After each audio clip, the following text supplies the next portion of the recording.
Second Lady Naoko Shimizu isn't mincing words about an encounter she had with two of her husband's staffers about a month ago in her husband's office at Adaloop. But I'm not making any excuses for it.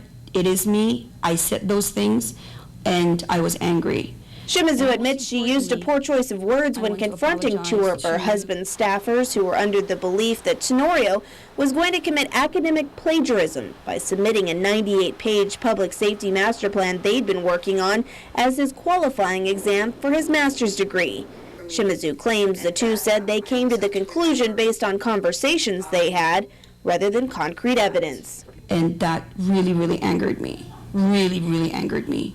So when I spoke to them, I was not speaking to them as the wife of the lieutenant governor. I was speaking to them as a wife to two people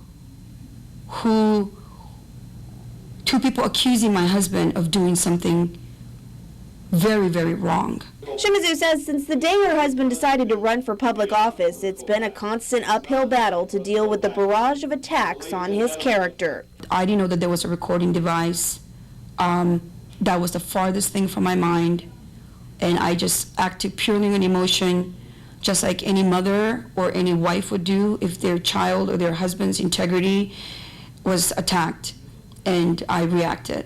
And since her tirade has gone viral because of what she says was an illegal recording, Shimizu says she's taken this as a learning experience. In hindsight, I feel that my choice of words were very poor, and I have to always remember, I guess, what I've learned, that I am a wife of the Lieutenant Governor of Guam, and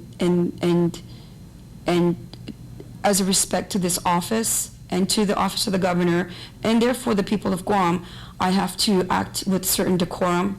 But you know, I'm only human.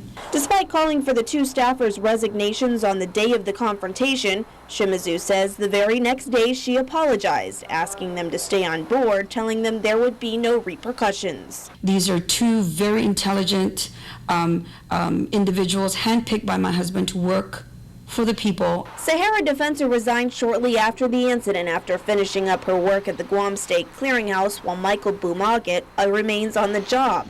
Shimizu insists that last month's encounter with two of her husband's staffers was an isolated one. I'm fully 100% responsible for that, and I'm asking the people not to attribute my lapse in judgment and my behavior as what happens here in Adaloop, because it's far from that. The latter portion of the recording does not define who I am, because that was a moment in time, and it was a reaction that I had, albeit a serious lapse in judgment. Reporting for Guam's News Network, I'm Indy Egan.